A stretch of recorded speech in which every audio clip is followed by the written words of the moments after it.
This is the NFL show to be named later. Foosball and whatever you call it with them gargantuans. Starring TJ Weber, Zach Zook, and Big Web. Brought to you by Brews on the Balcony.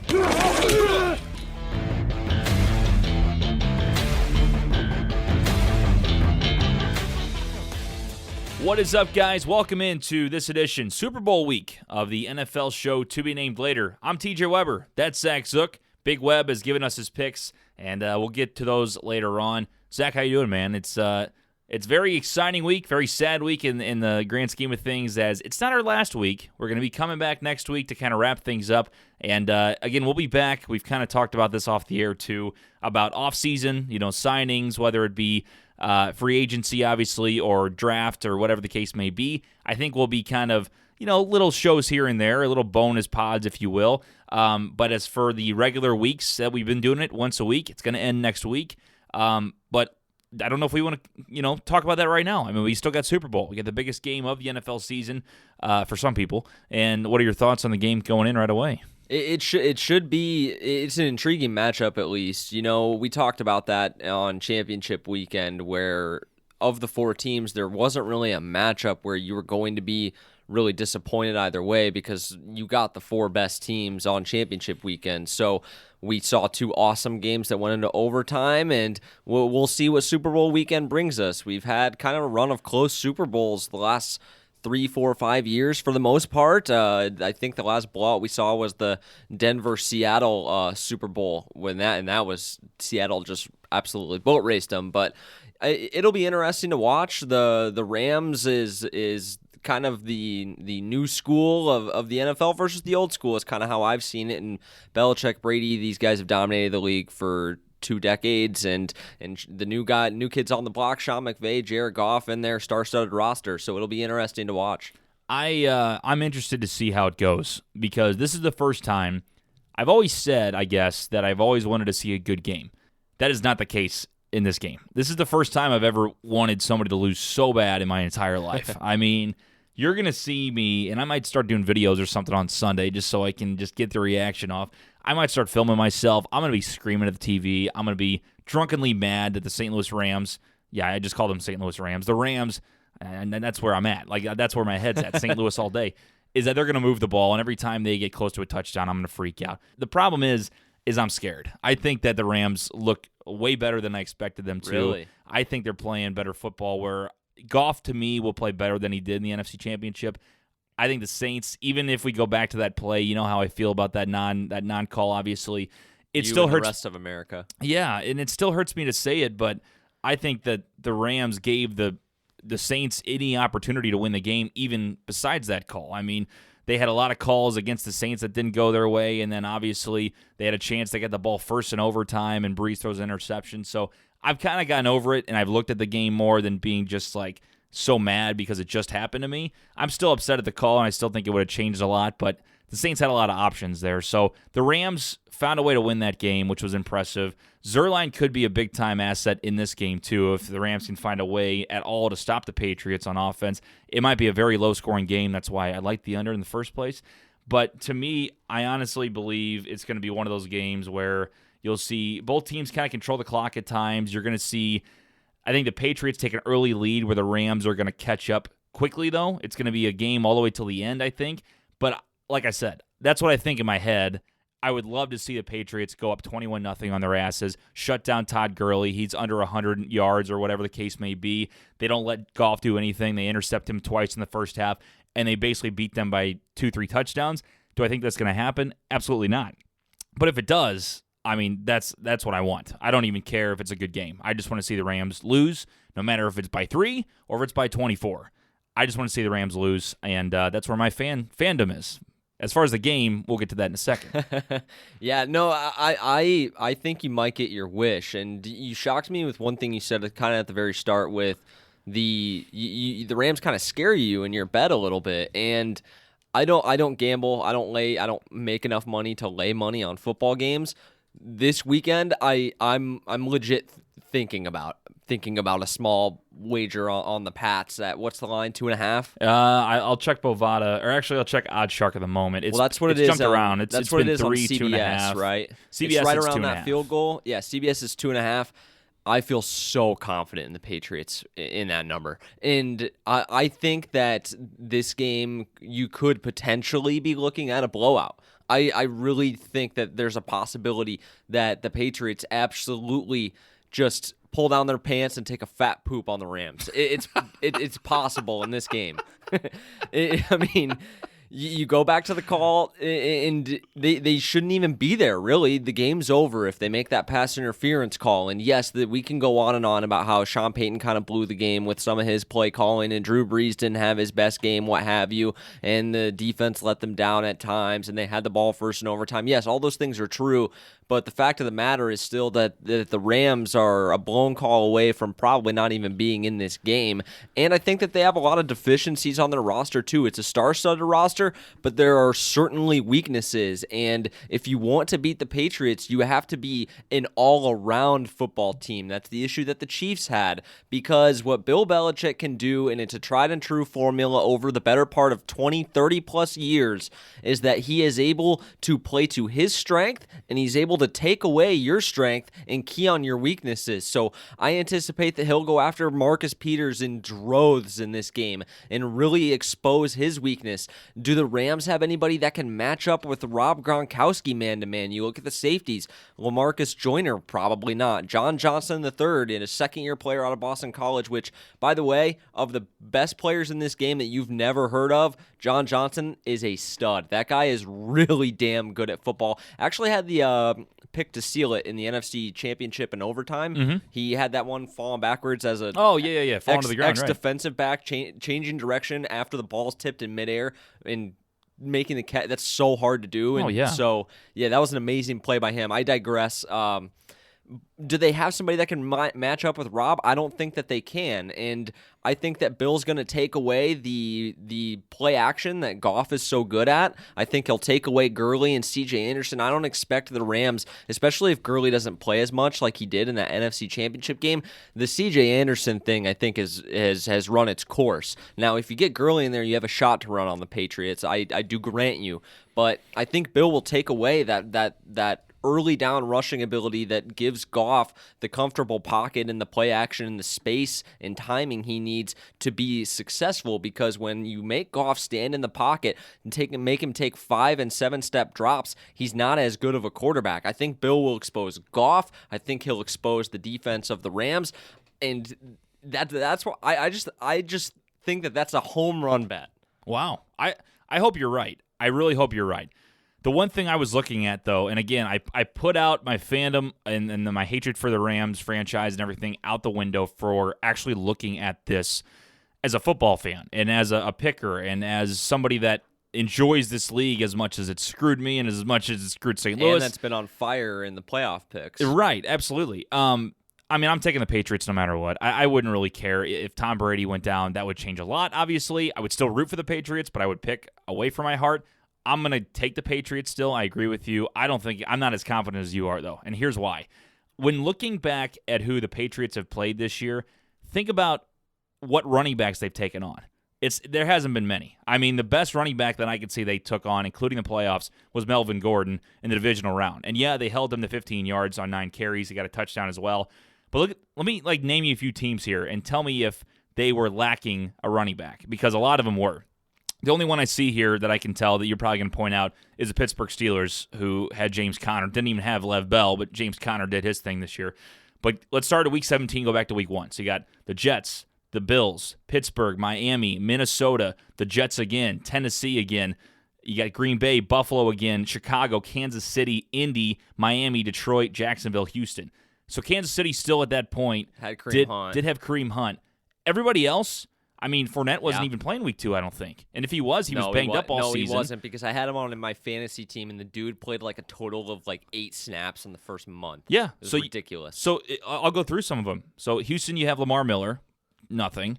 Jacksonville, you got Leonard Fournette, banged up all season, and Yeldon was playing that game. Right. Detroit, you had, you probably had LeGarrette Blount. They didn't even have Kerryon Johnson going like right away in Week 3. He wasn't like the starter at that point. No, he wasn't. He was getting carries, but yeah, you're right. It wasn't his show till about halfway through the season. No. Miami, I mean, Kenyon Drake is their starter, but I mean, he's just a guy. He's just a guy.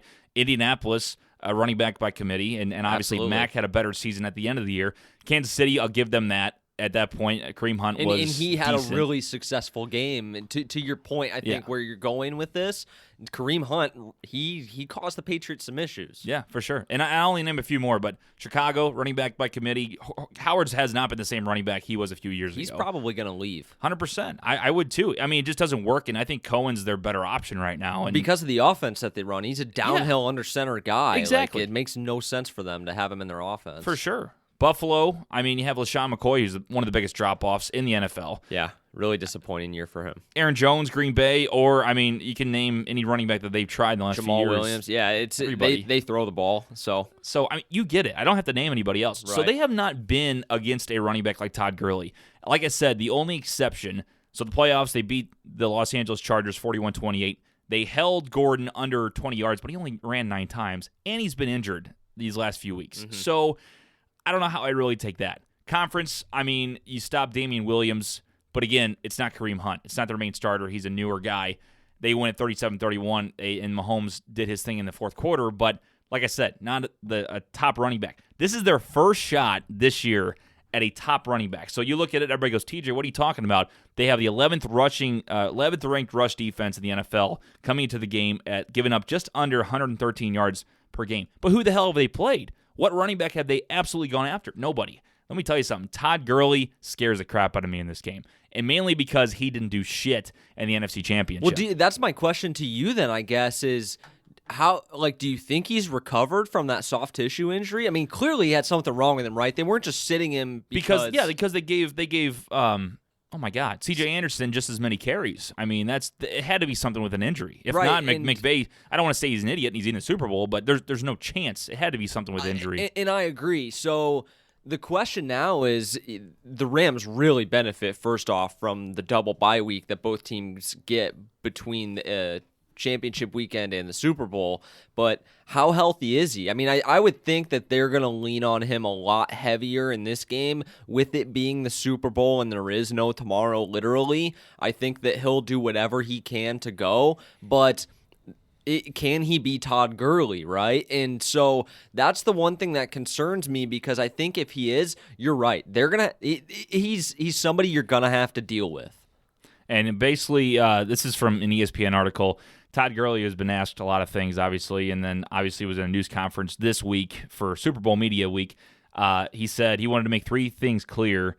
Or I guess this is from Lindsey Theory? I don't know. ESPN writer says running back Todd Gurley made 3 things clear in his final news conference of the season from the Los Angeles Rams team headquarters. So I guess this was actually before the Super Bowl. He said, 1, he's fine. 2, he's not dwelling on an NFC Championship game performance that yielded 5 total touches for 13 yards and a touchdown. Number 3, all he cares about is winning a Super Bowl. That right there tells me that's a guy moving on, not worried about his injury. That's a guy that, I mean, they don't want it to happen, but he's willing to like blow a knee out to do whatever he can to win a Super Bowl, which tells me he's going to be in pretty much every snap that they need him to be. So I don't know, man. I'd expect him to play a lot. Like you mentioned, I think that he'll play. And my question is, will his body limit him? Because Mother Nature's undefeated. Eventually, your body's going to say no more if you have a really bad hamstring pull, no matter how much crap they shoot you up with before. But no, I think you're right. I think that we're going to learn a lot on Monday, too, because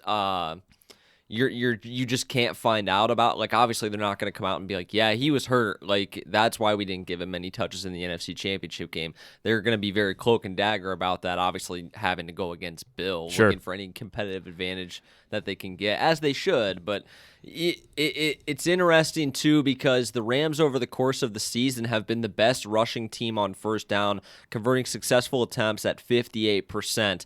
The Patriots, on the other hand, I think that one of the keys for Belichick in this 2 weeks is going to be to take away the run game on first down. The entire Rams offense is predicated on running the ball on first down with Todd Gurley. Then they have multiple actions off of that. They play action, they straight drop back, they can sweep it to him, they run the screen game off of that when they get the motions going on the run game, because once they get the motion going, that attracts the defense's attention as well. It opens up even more success for Gurley. So it all feeds off of their rushing ability on first down, which they're very good at. So I would suspect that's going to be Bill's number one thing that he's focused on. But the interesting thing about it is the Patriots have not been good at that so far this season. They are 28th in the NFL at first down failure at stopping the run. So that's something that they'll have to improve on. I think part of that is because Bill almost always has 5 defensive backs or more on the field. They have 2 corners, 2 safeties, and a nickel. And the question is, do they put an extra linebacker on the field? Because the Rams personnel, they're always in 1 tight end, 1 running back. That's kind of been their calling card in the whole McVay offense. So you know what you're going to get personnel-wise. Does Bill switch up his personnel to try and take away that run? It'll be really interesting to watch. And the reason they want to get the run going, too, is because I said it last week before, or I should say 2 weeks ago, before the NFC and AFC championship games. I said Jared Goff will struggle early because he just is a nervous guy. First play or first drive, 3 plays, 3 yards, interception. Threw it against New Orleans, and New Orleans should have put them away there. I mean, they outscored them 6-0 in the first 3 drives. They should have put at least one of them in the end zone. That's where you also look back. You look at the play calling by Sean Payton, too. Not running on first down with 1:40 left to go in the game would have got them down to 1 minute instead of game should have giving been them over halftime. Oh, my God, absolutely. So that's where you look back at it. And then you look at the rest of the drives, too, in the first quarter. Interception, punt, field goal, punt, touchdown, which was Gurley. Gurley got in the end zone. Second quarter, punt, touchdown, so he did get one right there, which did, I mean, it changed a lot, so that kind of put his confidence up. But again, then punt, field goal, field goal, field goal. So, I mean, Goff always settles in late. And sometimes it's a little earlier in the second quarter if he's lucky, if he's really amped up. But first quarter, that is when you have to hit. So if I'm McVay, I absolutely am running Gurley 100 times in the first quarter. Do whatever you possibly can to move yardage, to run clock with Todd Gurley to take some pressure off Goff. Because once Goff gets those first couple throws out, he's in. If he's having a good game, he'll be on, and that's what's scary about me against the Patriots. On the other side of it, though, if the Patriots get the ball first and they could score early, that's also going to shake Goff. So to me, there's 2 people this game completely relies on. And if these 2 players play lights out, the Rams are going to win the Super Bowl. It's Todd Gurley and it's Aaron Donald. If Aaron Donald can get to Brady at least 6 times and sack him at least 2 or 3 times and just rush him and make him feel awkward, he's one of the best at getting the ball out quickly. But in this one, I think if Aaron Donald gets to him enough and takes him down and is able to at least get in his face and worry Brady a little bit, and if Gurley can run the ball on first down like you're saying they need to, the Rams are going to win this game. And it's going to absolutely kill me, but they have a real good shot of winning. And I hate to say it. Again, people are going to be like, oh, fuck you, TJ. I thought you were on our side. I am. But as a football mind, this is not a slam dunk pick for me. No, not at all. I would not be shocked if this is, 34-34 going in the fourth quarter. I don't think it's going to be that high scoring. I think both teams are going to kind of let it, ease a little bit. They're going to run some clock, and obviously that's what the Rams want to do to control the game. But it could be a high-scoring game. It could be a low-scoring game. Regardless, it's either going to be very close or the Patriots are going to win by a lot. I don't think the Rams are going to blow them out by any means. So, Aaron Donald certainly is an X factor, and Ndamukong Suh. That whole front 7 for them is certainly going to be interesting. We haven't even talked about the Patriots and Rams from an offensive perspective with Brady, because I think to a degree you know what you're going to get. But it'll be interesting to see if Bill tries to play that clock management. You saw a lot of I formation, which meant a lot of Sony Michel, and they controlled the clock and kept Mahomes on the sideline, which was a brilliant game plan by McDaniels and Belichick. Do they even attempt that here against the Rams with 2 absolute run stuffers and probably 2, maybe Sue's borderline, but potential Hall of Famers? Aaron Donald, you might as well put a gold jacket on him right now. Do they even try that, or do you see? I feel like you're going to see a lot of shotgun from Brady, a lot of James White, and very few I formation under center runs, because when you start Brady in that shotgun, if he gets the ball out, you do completely neutralize that pass rush. It doesn't matter how good Aaron Donald is, unless he's Mr. Fantastic and has a 10-foot reach with his with one arm, then he's not going to be able to get to Brady. So I think that you'll see a lot of that. I think you will see a lot of dink and dunking. If the Rams corners aren't going to play physical and press and man up with them across the board, they're not going to have a chance to begin with. It's just the Patriots present so many issues because of number 12. Right. I wonder, too, and this is a real thing because I listen to Barstool, I listen to a lot of the media outlets, as they're at Super Bowl week, and it's so early in Super Bowl week, there's still a lot of things left to figure out and a lot of things that people are going to still say and everything, and there's still time for fans to get there. But the word on the street is that Atlanta is filled right now with Patriots fans, and there is no sign of LA fans. I mean, there is barely any Rams fans. I mean, does that shock you though? No. We all knew when they don't even go to their own games. Why would they travel to Atlanta? Oh, 100%. We all knew when they moved to Los Angeles that Los Angeles wasn't going to give a shit about it. I mean, there are some fans, and again, I saw some of them crying whenever they beat the Saints. I'm like, get the fuck out of here! Wasn't that hilarious? I saw some funny stuff on Twitter about that. Get the fuck out of here! It's just so stupid. I mean, if it was real, it was real. But these people will also say oh, we've been fans even when they were in St. Louis. Yeah, whatever. You guys are full of shit. They've waited 3 whole years for this moment, DJ. Exactly. Yeah, 3 whole years. Yeah. Oh my God, I can't stand them. I can't stand any of them. But for me, I will say, the Patriots fan factor, I think, will play a big, big thing. If it was the Saints, I think the Saints would have the edge in fans because of, New Orleans would travel to Atlanta, and I think they would be rocking and rolling. I think it'd be almost split, if not in favor of New Orleans. But Rams and Patriots, it's going to be Patriots Central in that bitch. I mean, it's going to be rocking Patriots. Yeah. So if you're Jared Goff, if you're the Rams, I mean, McVay, nothing shakes McVay. That dude is he is a football coach. I mean, I couldn't imagine that guy being anything else. He is very impressive, and his mind and his energy and the way he gets to his players and he gets to the fans, he just knows how to pump people up. But Goff and some of these guys that have never been there, this is a tough place to be. Same thing, they did it in New Orleans. I'll give it that. And without the calls or whatever, they won the football game. That's case closed. But this is the Super Bowl. This is Tom Brady. This is Bill Belichick. We'll see. All I'm saying is if they can get past the fans and how big the game is and everything and where they are, they have the talent to keep up with the Patriots. Oh, well, they I don't think roster-wise, if you were to just go position by position, player by player, Rams have the better roster. I mean, the Pats probably have I can agree with that. The Pats probably have a middle-of-the-road roster. I mean, that's what we've said all season long. That's why they've lost some weird, fluky games here and there because of the Pats teams. I mean, even if this team wins the Super Bowl, they're not going to go down in history as one of the great Patriot teams, because they don't have just crazy great players all over the field. That's the Rams. That's the Chiefs on offense. That's some of these other guys. That's the Saints have these loaded rosters. The Patriots are good at a couple key positions, and they just out-coach you, they out-scheme you, and they execute better. And that's why ultimately, I mean, why should that change here on Super Bowl Sunday? I think the Rams too they have loaded up for this run. They're going to lose a lot of guys in the offseason, so you could say this is it, but their young core isn't going anywhere. I mean, Gurley's going to be back next year.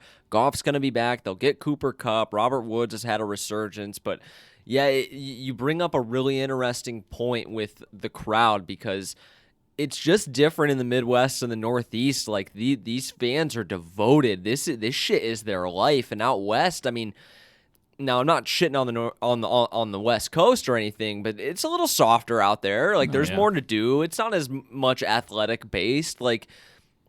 So because of that, especially since you haven't had that much time to build up a fan base, there's going to be hardly any Rams fans there. Oh my God. And I think it's the case that Los Angeles has so much shit going on that not a lot of people care about football, and that's just the way it is. And well, think about the liberal arts center that is the state of California too, whether it be the Bay and the Bay is a little bit more hardcore.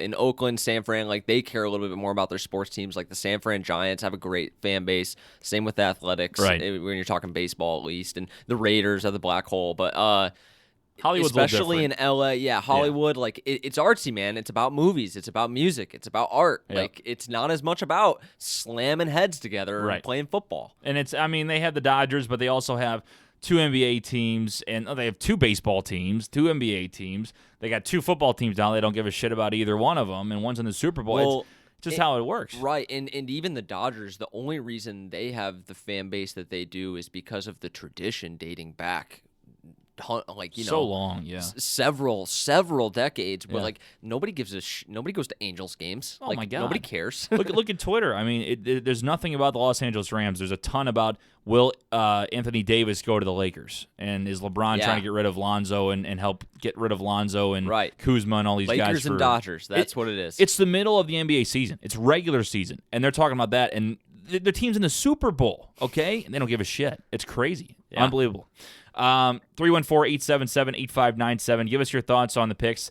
Again, we won't be able to play them on the show, obviously, but we'll be able to play them next week. We can kind of judge you on what your pick was. So send us your pick on the Super Bowl, 314-877-8597. Let's go ahead and get to the game. Let's go ahead and pick this one. Big Web has sent us his picks. We're going to go ahead and do it like we usually do. Give you what the CBS Sports spread is, which, by the way, is the same as OddsShark. I just checked. I'll also give you the percentages that people took on oddshark.com of which team they wanted and over-under. We'll get to our bets and all that stuff. So getting to this game, Patriots and the Rams in Atlanta, Super Bowl Sunday, which will be game supposed to start at 5:30 p.m. Central Time. Is it on NBC this year? Or CBS? No, it's Romo and Nance, right? Yeah, because it's whatever that crew. Yeah, CBS, because Romo and Nance have it this year. Fox gets it every other year with Love Tony Joe Romo, by the Buck way. and Love Aikman. it. Love Yeah. Tony Romo. Yeah, he was pretty good. He's going to be great. So Patriots are minus 2.5 points on CBSSports.com. I am going to go ahead and, as I mentioned earlier, take the Patriots. I still believe I'm betting and I'm picking with my heart. I know it scares me. 3.5, I still would take the Patriots just because it's the fucking Rams. But to be honest, I mean, 3.5 would scare me a lot. I think this is going to be a 3-point game. I hope it's in favor of the Patriots. I think they'll get the job done. If I had to guess, I'm going to say that they're going to take an early lead and not really coast, but we're going to see the Rams make a comeback, and then it's going to be basically a back and forth where Rams take the lead, Patriots take the lead, back and forth. I think the Pats will get it done, though. I think that Brady will get his 6th ring, and we'll hoist that trophy over the top of Stan Kroenke's stupid head and say, fuck you, dude, and basically just, put his balls on the table again and say, I'm the best quarterback of all time. He already said, by the way, 0% chance he retires after this game. Why would he? Why would he? He's playing the best he possibly could. He said he already set a goal of 45 years old, and that's what he's going to do. That's what he wants to try to do. So give me the Patriots. I think this is their game. Get it done, Brady. Please get it done for the city of St. Louis. For the love of God, please beat the Rams. Regardless, though, minus 2.5, we're talking about winning or losing. I think they will win by at least 3 points. Patriots all the way. Yeah, I'm taking the Patriots too. It's no surprise here. We basically broke down the game ad nauseum, and I'll be pretty shocked if the Rams win this football game. I just think that they don't have the experience, and I don't think that they have the mental wherewithal, capacity, the game planning, or the ultimate pieces to be. I don't think they're well-rounded enough to hang with the Pats and beat them for 60 minutes. I mean, you saw even how difficult it was for the Eagles to do it last year. You thought the Patriots were going to win literally until Brandon Graham had the strip sack. Yeah. I mean, even when the Eagles scored that touchdown, you're like, well, the Patriots are still going to win. come Tom's back. going to lead them down there and score, and it's going to be over. And it seriously wasn't even till the fumble that you thought that they were going to lose. You're going to have that same feel and mentality in this game, especially at the quarterback position. I think that there's a huge psychological edge in favor of the Patriots. With Goff, you never question his physical ability. He can make every throw on the field. I do question his headspace, his mental wherewithal at times. I don't think he processes information. I think that's what's held him back as a quarterback. And if he didn't have McVay, I don't think he'd be this up and comer. I mean, when you talk about even the differences between Patty and him, you can just see it jump off your television screen. I think that all those factors come into play in a game like this, and I just I'm betting on the Patriots. Why would you bet against them? Yeah. At this point, why not? Yeah. Why not bet it with the Patriots? Because they continue to say that, we're like they said, we're still here. That's been their big tagline here. We're still here. And Brady, the cockiness, you got to love it. I mean, you might hate the Patriots. I get it. But God, is that guy good? I mean, Yeah. you can't sit there and see the throws he's been making in the big moments and say, all right, that guy is full of shit. It's just because of the system. No, he's a good fucking quarterback. Yeah. Okay, so we're both with the Patriots, and Big Web will also agree. He likes the Patriots minus 2.5 points.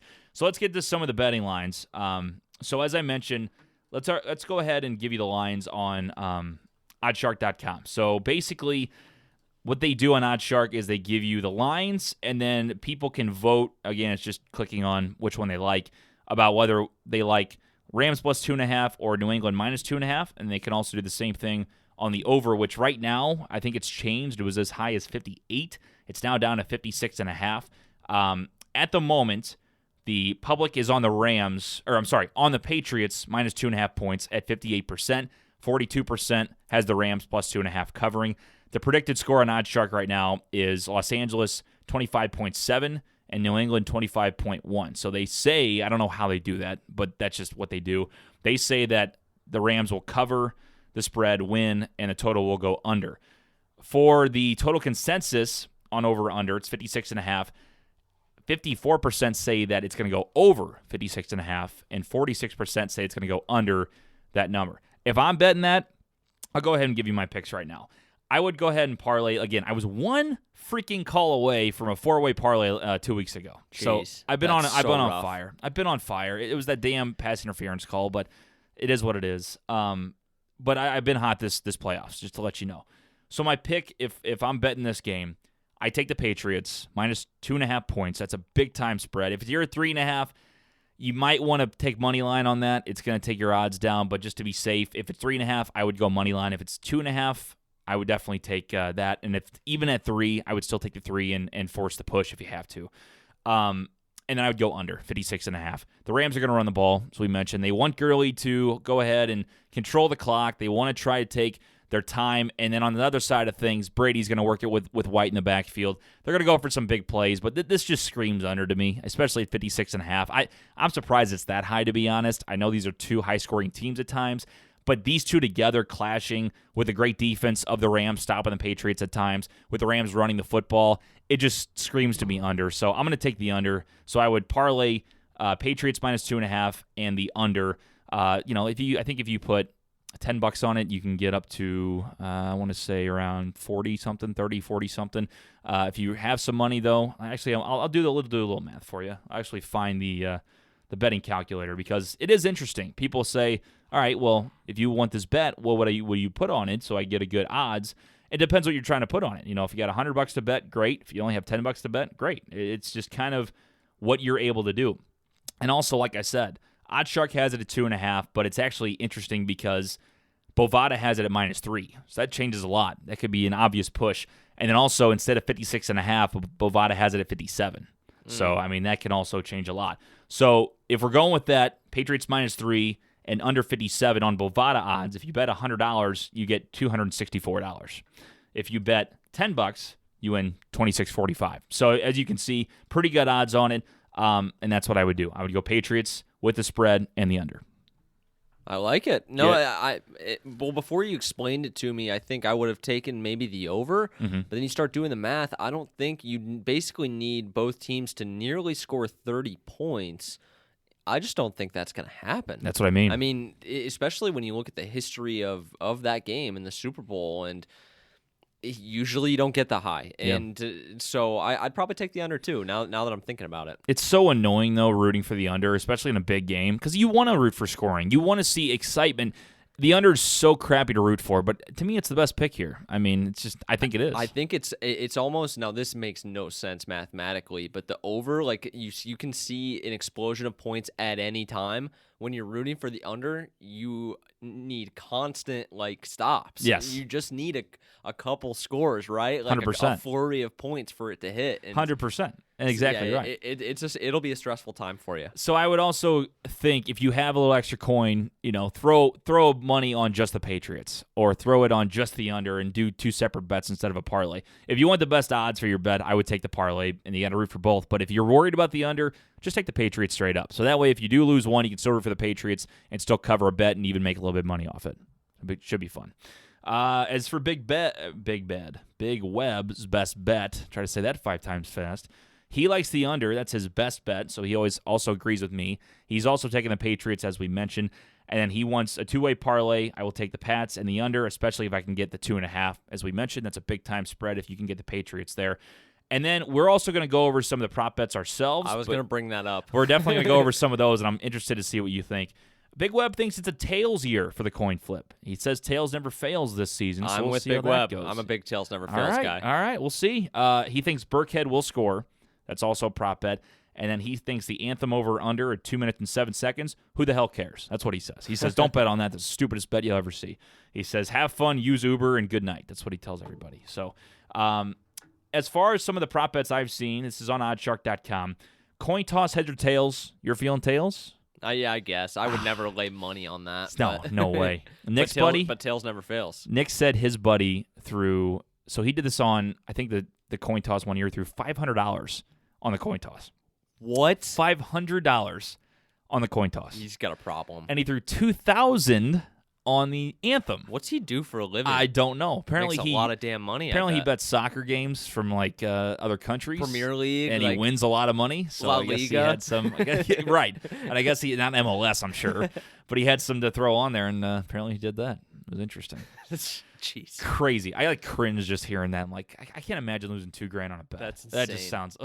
That sounds awful. Even if I had all the money and in the world. if you were gonna lay the $2,000, wouldn't you just bet it on the game? Exactly. Yeah. Enjoy your bet. If you're going to lose $2,000, lose it over the course of 3.5 hours. You know what I mean? Don't lose it over a coin flip. Exactly. Like, I mean, everything can happen with a football game, and then also, that's also a little bet for you, or a little advice for you if you guys have never been to Vegas. Go bet sports, because if you go out and play table games all day, like say I got $100 to spend this day in Vegas. I can play slots and blackjack, or I can go watch a football game. Guess what? You can lose $100 in blackjack in a second. Yeah. Literally in 5 to 10 minutes if you get a terrible dealer. Yeah. If you go watch sports, you might be losing, but hey, you're enjoying yourself for 3 hours. You get free drinks coming at you, and maybe you only bet $40. You still got 60, and you just spent 3.5 hours getting drunk and watching some football. Mm-hmm. So that's a little thing to do. Yeah, that shocked me when he said that number on a coin toss. I'm like, you're out of your mind. I like heads. I don't know why. I'm feeling heads this year. Heads this week. I don't know. I think it could happen. Well, you got a 50-50 shot. Super Bowl MVP. Who do you think the top guy is? It's Brady. Brady's plus 125. Who do you think number 2 is? Goff. Yeah. So both quarterbacks up there. Goff surprised me, but I guess Probably just because he's the quarterback. 3 for me would be Gurley. Yep. 4 for me would be Donald. No. Donald is I know number the defensive 6. guys. Okay, all right. Let me get another crack at it. 4 for me would probably be Edelman. No, Edelman's number 8. I lost my mojo. James White's number. Oh, Gronk is gonna be number 4. No, this is interesting. So Michelle's 4 plus 1,200. I thought maybe because no, I would never take that. C.J. Anderson is plus 1,600. He's in 5th. So both Rams running backs in the top 5. That's crazy. They're thinking that Anderson might get the carries inside the 5, They have which 3 he has. running backs in the top 5. I know. That's pretty wild. Aaron Donald 6th plus 1,800. James White is 7th plus 2,000. 8th is Edelman. 9th is Gronk. Dude, That's pretty good odds there, plus 3,000. yeah, if I was gonna bet one, I'd bet Gronk. He catches a couple touchdowns, goes for over 100. He might win it if Brady doesn't have a good game. I'm telling you, man. Cooks, Woods, Burkhead, Gostkowski, Zerline, Fowler Jr., Sue. So you get the gist. I mean, I would even take a little bet here, like if the Rams win, like plus 8,000. Josh Reynolds. I mean, shit. I mean, that's pretty good odds. I mean, I don't know. I mean, Josh Reynolds is a guy that can break one. Well, so the Super Bowl they are historically, there's some guys that come out of the woodwork out of nowhere. Who is that? Like, it was like Charles Matthews for the Seahawks. He was like 6'5". Nobody had ever heard of him before. Didn't even play a big role in the regular season. He's just outreaching everybody in the postseason. It was nuts. Yeah. And we never heard from him again. yeah, and that's just the way it is. But you could have a guy that comes out of nowhere on the defensive side and plus 25,000, and you bet $1 on him, and boom. I mean, looking pretty good. The issue with the defensive guys is probably you're going to have to win the game with like a strip sack, which obviously isn't anywhere near out of the realm of possibility for Donald. But he'd also probably have to get like a touchdown at some point. Oh, yeah. A strip sack and then like that's the fumble issue. recovery for touchdown. Yeah. That's the thing. Unless he gets like 7 sacks and a fumble recovery, and it's like, oh my God, then obviously he is. And also you got to remember though, if the team loses, he's on MVP. Who won? Have they ever done that? If the team loses, they don't name an MVP from the losing team. Has that ever happened? I want to say it's happened before. It's like incredibly rare. I don't know if it's ever happened in football. I think it's happened in hockey before. Interesting.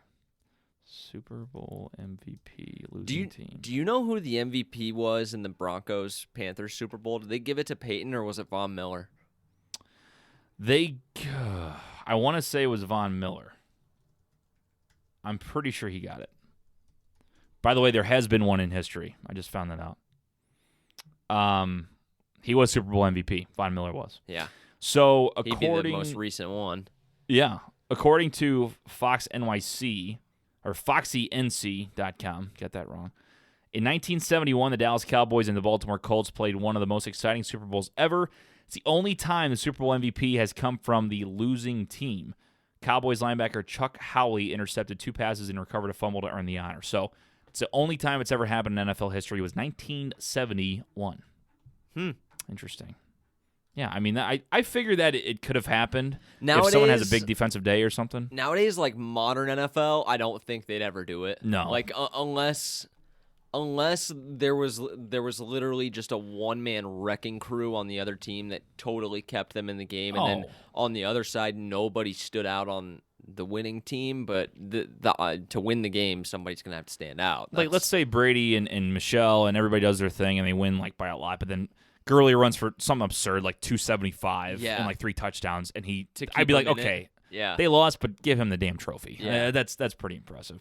Okay, let's go through a couple of these prop bets. I'm curious what you have on it. We'll have a little friendly wager on these, so we'll just have it between you and me. Are you gonna take them down, or should I write them down in a note on my phone here? I'll go ahead and write them down. Okay, so the first one is how many plays will Tony Romo correctly predict during the game? Over is set at 75 or 7.5, and that's minus 140. So that's they think he's going to call 8 or more plays correct. I'll take the over there. You think so? Yeah. I don't know, man. I was going to take the under, but I don't know how they even call that, but whatever. I think it's going to be under. He tries to do it a lot, but it depends what they describe as correct calls, because sometimes he just kind of puts out little notes. That's my thing. I figured that they'll probably count that as predicting it. I don't know. That's a weird one. So you got the over, though. I'll take the over, whatever. I think they said, Gronk will run this route, but he said a route, but he didn't call the play. Right. You know what I mean? So I don't know what justifies. Anyway, I'll say under just for shits and grins. Let's see. How many times will the broadcast mention Sean McVay's age? Over, under is set at 1.5. Over. You think so? Yeah. Especially if they start winning? No question. Well, is it the entire broadcast, even post-game? Because if the Rams win the Super Bowl alone, he's getting his age talked about no less than 5 times. Yeah. I don't blame you. I think so, alone. too. I think so, too. I think I'm going to take it with you. Over 1.5 is a low number. So low. That's super low. Because you forget that everybody in America watches this. It's not just us. So, yeah, we've heard the whole Sean McVay thing a million times, but my mom hasn't been watching football all season. She's going to be watching this game, and they're going to talk about it, and she's going to be like, oh, that's interesting to know. Like, that's the crew has to prepare for the game a little differently, I think, because you have a greater, more broad audience. Yeah, and then I think they're going to go ahead and mention it in pregame, and then if they get up, they'll be like, oh, 30-something-year-old, how old is he? 35? 34? Yeah, something like that, mid-30s. Like anyway, but they'll mention it at least twice. That's a low number for me. Let's see. Total Donald Trump tweets on February 3rd, so the game. Over or under 6? I'll take the over. He tweets a ton, doesn't he? I think he's laid off a little bit. He doesn't really tweet about football much, does he? I mean, no. He's tweeted about the players. Well, and stuff. Does it have to be about the game? Just in general, because he'll be bitching about Nancy Pelosi or somebody. Let's skip that because it just says tweets. It doesn't say about the game. That's Ooh, this is my favorite one. So this is tough because this one's more of for the odds. It's not a 50-50 shot. It says, what will the first song performed by Maroon 5 be?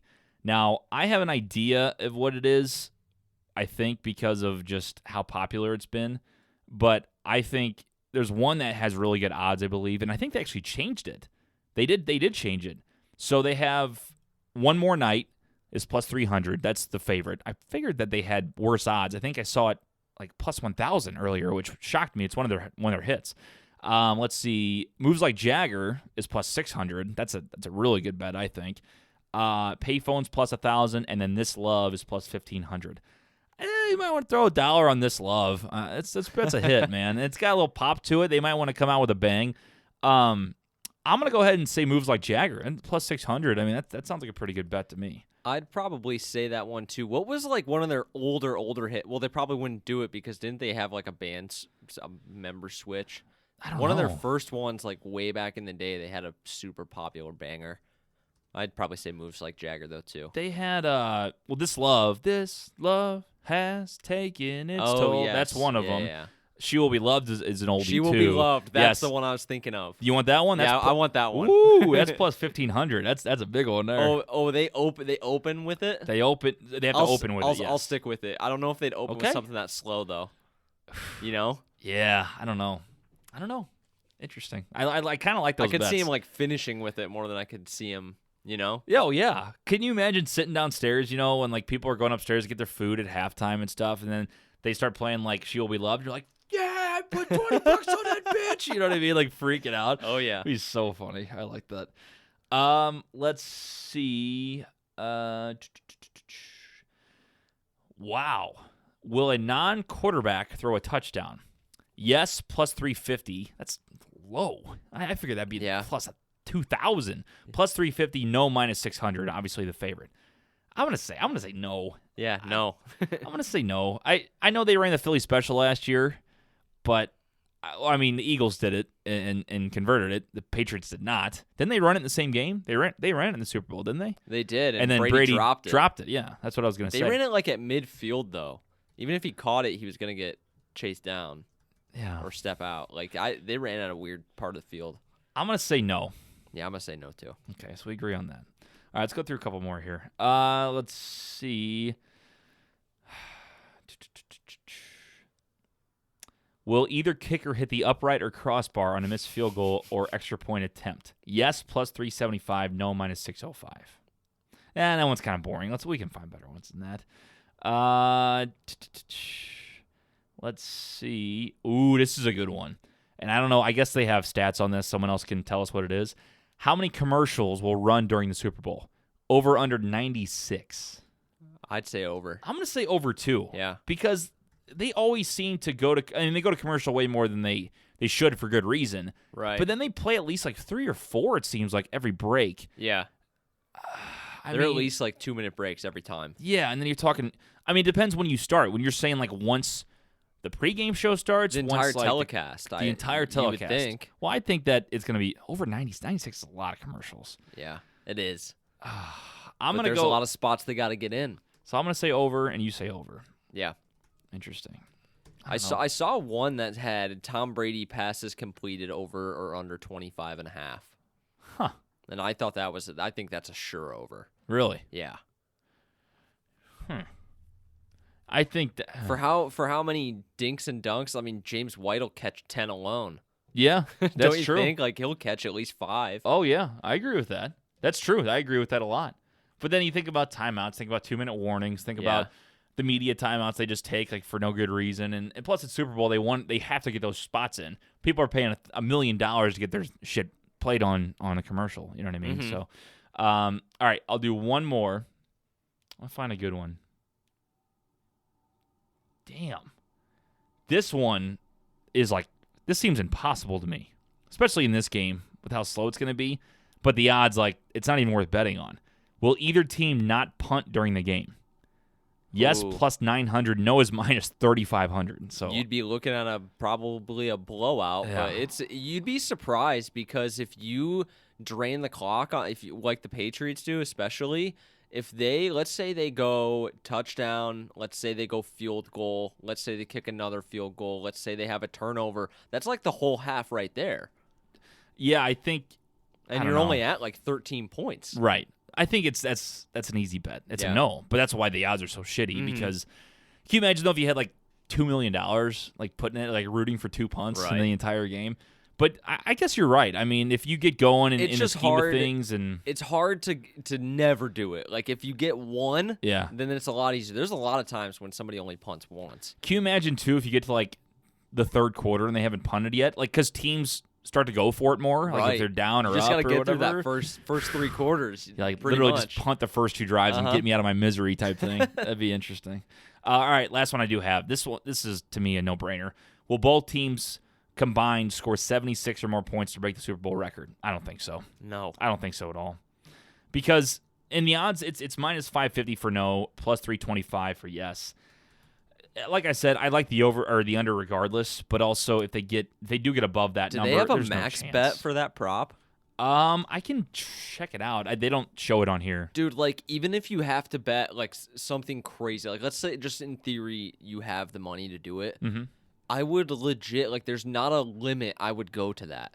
Like, wouldn't you bet, like, 20 grand if you had the money to win what? Like, what would the odds be? Like, 10? It would be, so let's see. Let me see if I can find it on the because betting all site. you're betting against is a fucking NFL record being broken. I know. That's what I mean. Like, and plus, it's not even in the thousands. It's 550. Yeah. But, I mean, these teams have scored Jeez. a ton of points. I mean, we've definitely seen it before, but let me see if I can find it. This is going to be interesting. You nearly have to have both teams score in the 40s, though. Yeah, absolutely. It would have to be like a game that would go to overtime, like would consistently be like moving. You know what I mean? Right. I mean, oh my God, have you seen that new Fire? That new documentary called Fire yet on Netflix? My girlfriend Jordan watched the Hulu one, I think, but we have not watched the Netflix one. It's good. So you know the premise of it. Yeah, Ja Rule fucking everybody over. Right. There's allegedly. Because he says he wasn't involved, but he was. I'm an Eminem guy, so therefore I have to not like Ja Rule. So it worked out. There's a prop bet against Billy McFarland. By the way, he's in prison. Yeah. Spoilers. Anybody that hasn't seen it yet, it's very good, but he's in jail. It says, will Billy McFarland be caught selling counterfeit tickets to Super Bowl?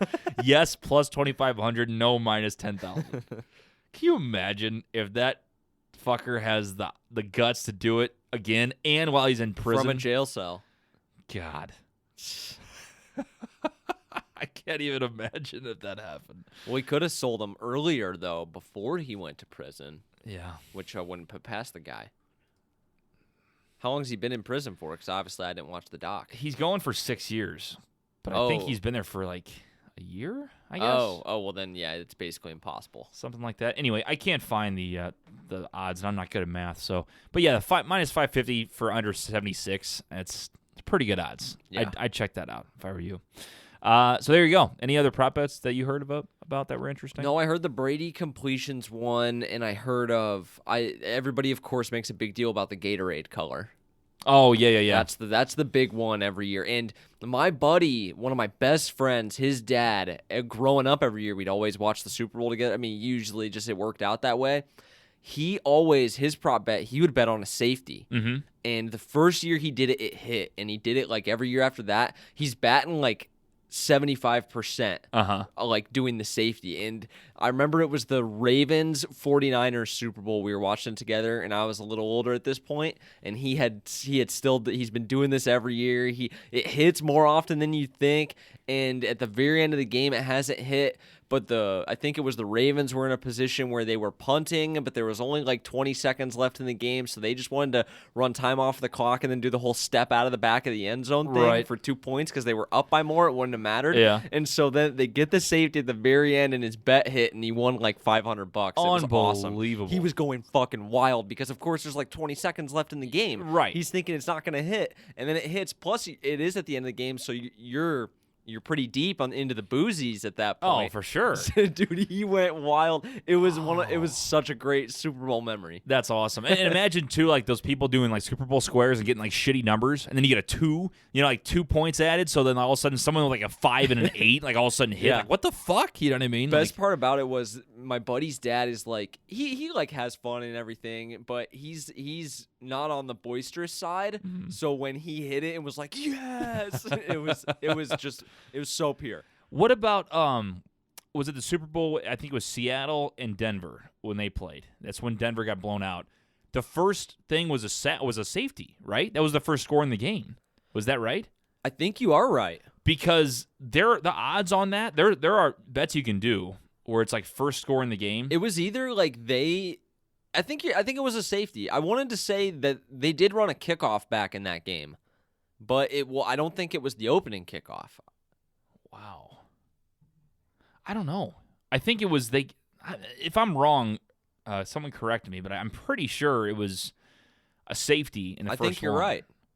Because that, like, when I heard it on the radio, because I was on the way to a party, and I heard it on the radio, I'm like, you're out of your mind. There's no way. Because the odds on it were, like, plus 20,000, like, on Bovada. Like, because, like, what are the odds of that? Yeah, who's going to do it? Usually you do, touchdown, field goal. I mean, one of the two. And it was a safety, and it was crazy odds. So that was interesting. Anyway, guys, thanks for listening. Those prop bets will be fun to watch. Yeah. So if you have any crazy prop bets, let us know. We'll tweet it out at Balcony Brews Pod on Twitter. Reminding you, too, we're going to start our own social media. We probably should have done this before the season.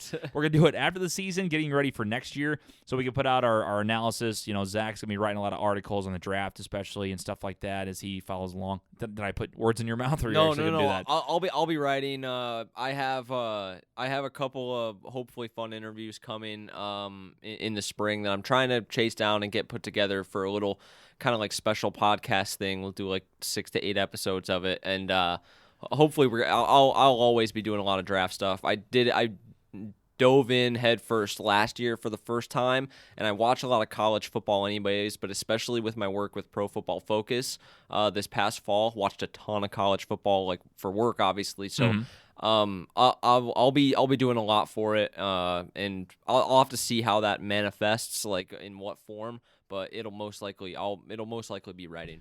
And again, we'll talk more about this next week on our wrap-up show, but I think the plan is for next year to ramp it up with not really production. I mean, a little bit. We kind of liked us just talking, but I'm going to add in some more things. And I think what we want to do is like Facebook Live stuff. So we'll put out the podcast still, but I think the plan is to do maybe a Facebook Live every Sunday morning, something like that, where Zach and me can kind of remote in from wherever we're living at the time, and Zach from wherever he may be, and then me in my new house. Hopefully we get a house by then, and then we can kind of talk Big Web coming in as well, and basically just have a big video thing and take your questions and stuff. I think that'd be kind of fun. Absolutely, yeah. So, and if you guys have any suggestions that you want to lay on us that you think would be fun, we'll put out content however we can get it. For sure. Yeah, and again, if you guys like being involved, keep getting involved. Sending us stuff. Obviously, we're going to start our own social media account and keep putting out content, man. We enjoy doing this, and Zach and I especially love the NFL. Enjoy watching it, and I think Zach kind of taught me more about the analytical side and got really in depth this year, which was great, and I learned a lot. Yeah, I'm a blowhard about that stuff. But I know sometimes I go. No, it's good. I nerd out about it a little bit too much. I think some people at times are probably like, just tell me what you're fucking betting, man. No, but for sure it's good because it's a give and take. I've had a lot of people that listen to the show, and I told you this off air, tell me that they love listening to you and because of the analysis, so that obviously you keep that up. And I think on the other end, me and Big Web kind of showed you the gambling side of it and how you can pick it against the spread. I learned more about Vegas this fall than I have ever in my combined life, and I would get curious a lot of times on the pod this year, and I just straight up asked Big Web, okay, why are you doing this? Why wouldn't you do this? Right. And you guys have been in that world, and I think especially with the legality of it all coming, if I can get a little bit more stable in the old career field, I'd love to start entering in on some wagers with you guys next season. We'll have to have a lot of fun on that side because that is blowing up huge. For sure. Oh, it's taking a new level. I mean, it's going to be huge everywhere, and if this country can learn how to tax it right, and like some of these states are going to start doing, it's going to be huge for the economy, just everything. Anybody out there that doesn't like gambling or sports gambling, I mean, I get it. You know what I mean? You do have to do it the right way, and there's people that take it way over the top and get themselves in trouble and their family in trouble. We get that. But all in moderation. If you do it in moderation, just like anything else, I mean, it's fine. Just like everybody out there drinks beer. You're not supposed to drink beer. It's bad for you. Don't drink alcohol. Well, you still do. It's just do it in moderation and enjoy yourself. But for anybody out there that doesn't think it's good for anything, it will help the economy if they can tax it right. I mean, people are going to do it anyway, so you might as well make it legal. It would be the ultimate degenerate move, and I know there's probably odds out there, over-under of when it becomes federally legal, across the entire nation. Yeah, interesting. I think in the next 5 years. Yeah. I don't know for sure. That's probably more realistic. I even feel like that's too long. But yeah, you're probably right with all the red tape that everyone has to jump through with all that. But I think with Nevada's been for a while, but then you got New Jersey now and some of these other places that the dominoes are starting to fall. And I think what they're trying to do is test it out with some states, see how it goes over, and see how much money can be made. And there's already a ton. Well, it's legal out in Cali already, right? Oh, is it really? I didn't know that. I don't know. I don't know. I have no idea. I thought that out west that they had because they're usually the first to legalize things. Right. Weed. Colorado. Yeah. Was Colorado the first, by the way, or was it California? Colorado was the first. My girlfriend would know this. I want to say another state legalized with them. But I know Nevada is, too. Colorado was the first, though, I think. Because there's people in Vegas who'd be walking down the strip and just my dad's like, holy shit, those guys smoking a doobie. Well, I listened to No Free Ads. There's this NFL scout. I consume a lot of his content, and he lives out in the Bay. And he says, he's like, I mean, dude, it's just another. It's like having a beer out here. Nobody no big cares. Deal. And then you go to Iowa or somewhere, and they're arresting you for a joint. Right. It's kind of wild if you did live in a state where it's legal. To then you move to say here, even Missouri, they take that shit pretty seriously. Oh, for sure, absolutely. So, like we said, we'll talk more about the betting side of things. We enjoyed that part, but we also enjoy breaking down the game as it is. So we're gonna keep growing at this, but we'll talk more about the show next week, where we're gonna see it going, and hopefully, no matter where Zach and I end up, whether we're in different states or whatever the case may be, which we both are going to be living here for a while, I'm guessing. We'll be doing this show, and we enjoyed it this year. And like I said, we'll do our thank yous next week, and we'll talk more about the show next week. But we just want to give a quick thank you to everybody that's been listening this year. Good luck out there in Super Bowl. It's going to be fun. Fuck the Rams. Let's go Patriots, and we'll see you next week. Zach, got any last thoughts? No, yeah, just so exciting stuff for the football show, and just for the Brews whole label. I don't know what we're calling it these days. Weber Yale Media too. Zach and I will be doing play-by-play together on some things in the future. Where we got some things brewing, so should be fun. Yeah, no, I can't wait, man. 2019 is going to be an awesome year. All right, guys, thanks for listening. Good luck in Super Bowl with your picks. Again, go Patriots, and we'll see you next week to wrap up the season.